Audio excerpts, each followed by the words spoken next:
Good evening friend, शुभदास ब्लॉगमध्ये सगळ्यांचे स्वागत आहे. कशात सगळेजण मस्त आणि स्वस्तच असतात. स्वस्थ राहा, मस्त आणि मजेत राहा.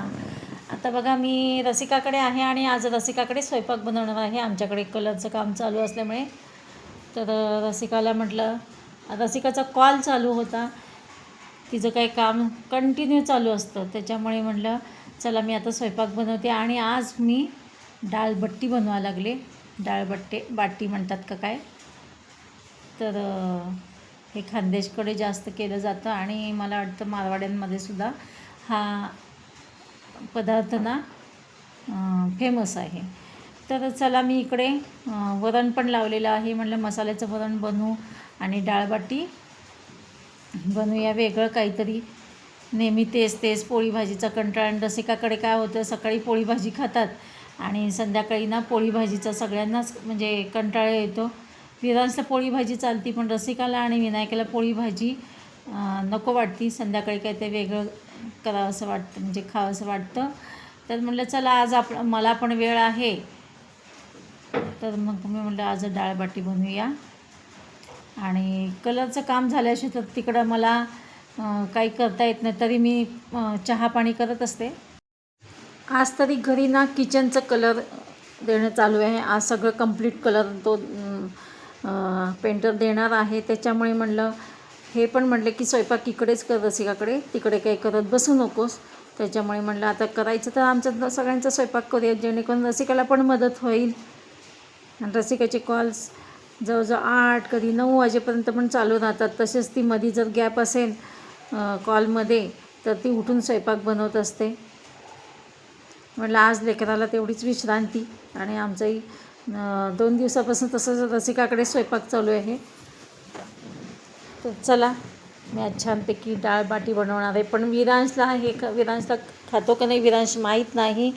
तर विरांशसाठी कोबीची भाजी आणि एक पोळी बनवणार आहे. तर चला पाहत राहा, कंटिन्यू स्किप न करता माझा व्हिडिओ पहा आणि सबस्क्राईब करायला विसरू नका मित्रमैत्रिणींनो. आज मी खूप दिवसांनी डाळबाटी करत आहे. खूप दिवसातनं. मी केव्हा नगरला केलेली होती, नगरला असताना. तर आता पुन्हा आज बनवते आहे. गुड मॉर्निंग फ्रेंड्स, आज आहे बुधवार आणि रसिकाला ऑफिसला जायचं आहे. विरांशा टिफिनची तयारी तिने केलेली आहे. तर रसिकाने पौष्टिक असं त्याला बर्गर म्हटले तर चालेल किंवा रॅप पनीरचं बनवलेलं आहे. आणि वरती आवरण आहे त्याचं ज्वारीचं पीठ आणि नाचणीचं पीठ. आणि हे इकडं आहे पनीरमध्ये सगळं तिने ॲड करून हे छान बनवले आहे. आणि विरांशला रोज एक फळ द्यावं लागतं, ते इकडे अंजीर. मला म्हटली मम्मी तू अंजीर चीर, तोपर्यंत मी इकडे त्याचा टिफिन भरते. हे बघा मी अंजीर चिरते. मी घरी जाऊन आंघोळ करून आली, तोपर्यंत रसिकेने सगळी तयारी केली. विरांश उठला, त्याला जायचं स्कूलला. पण पाऊस बघा, बाहेर एवढा पाऊस आहे. चला इकडे चहा उकळते.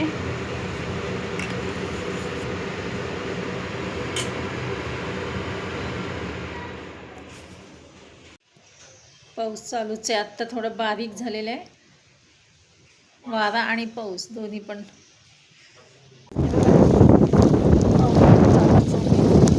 आणि वारं सुटलेलं आहे, पाणी साठले खाली.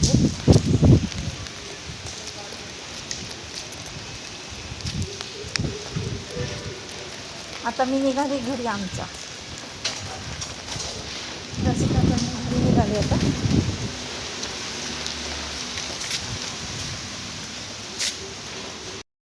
हे पहा, मी इकडं घरी आले माझ्या.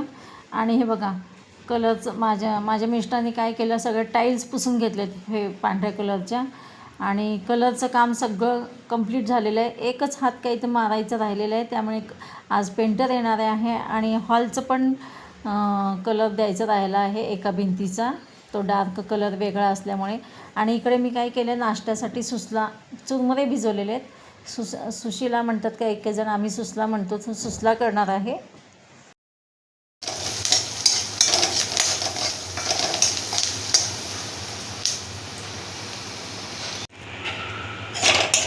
सुसला बनवलं आहे मी इकडे. चला पहिला खाऊन घ्या, मग आंघोळ करा. उशीर झाला खायला, नाश्ता करायला. हे पहा इकडे हॉलमध्ये हे बसलेले आहेत आणि आतमध्ये पेंटरचं काम चालूच आहे. आणि हॉलमधलं एका भिंतीचं एक साईड भिंतीचं हे बघा हा कलर आहे, एक हात दिलेला आहे पेंटर आणि आतलं सगळं खरडून सगळं साफसफाईचं चाललं आहे काम. झालं बघा सगळं कलरिंग पूर्ण झालं, तुम्हाला दाखवते. हे पहा किती फ्रेश वाटतं. कलरचं काम काढणं सोपं नाही आहे. सगळं इतकं सगळं आवराआवरी खूप आहे. खूप झटकी झाडाझाडी सगळं जागच्या जागी लावणं, बापरे खूपच. आता बघा सामान लावायचं ना, पटपट काढून दिलं, पण आता बघा लावणं किती मुश्किल आहे. साफ करून लावावं लागतं, कारण का आता सगळं पडलेलं घाण असते.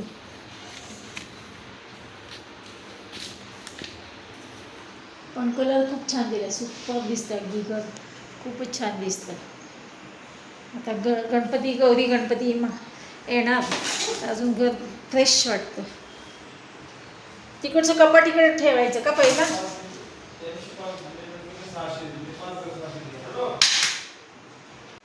हे बघा दोघं जण मिळून आवरावी चालली आहे. त्यांचं पण अजून आज काही हे ऑफिसला गेले कामाला, तेवढं कामाचं हे सगळं आवरायचं भयंकर पडतं. रंगाचं काम वाटतं फार सोपं नाही आहे काही. गळ्या कपड्याला रंग देणं फार अवघड आहे. साफसफाई कशी करावी. चला आता पहिला बेडरूमची आमची आवरावरी चालली. ह्यांचं तर सकाळपासून हात चालू आहे बघा. पुष्कळ मदत. हां फायनली रंगकाम झाल्यानंतर आम्ही आवरावरी दोघं असं करतो की ह्यांना म्हटलं आता काय करूया, फॅन पण साफ करूया. आता सगळं स्वच्छ केलं आहे तर ते कशाला ठेवता, म्हणजे पुन्हा काही महालक्ष्मी आणि गणपतीच्या वेळेस पुन्हा काय फॅन साफ करायला नको, काही नको. तर आता करतोच एवढी स्वच्छता आहे तर सगळं मी बेडरूमचे ना हे पुसून घेत होते दरवाजा, आणि हे इकडे पंखा पुसत होते. अशा प्रकारे आमची चालली होती स्वच्छता. आता चांगला कलर दिलाच आहे तर हे सगळं स्वच्छ करूनच आता सामान लावायला करणार आहे.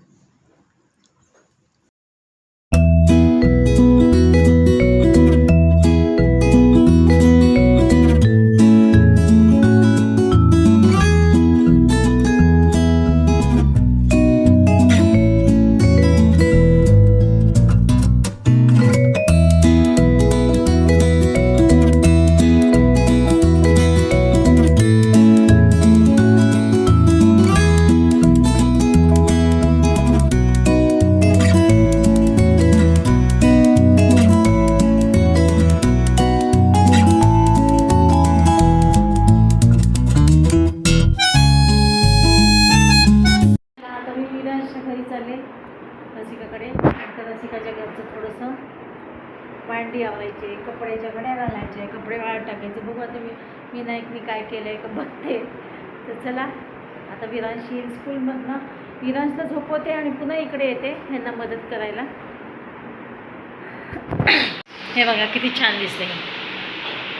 फ्रेम याच्यावर लावलेली आहे, हे पडदे लावत आहेत.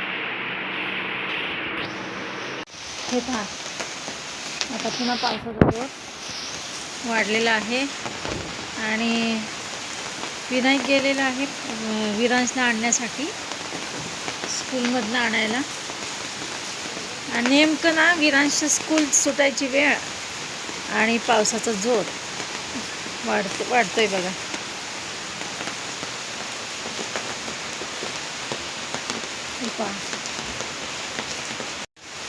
चला मग भेटूया अशाच नाही का ब्लॉग्समध्ये. तोपर्यंत बाय बाय, टेक केअर.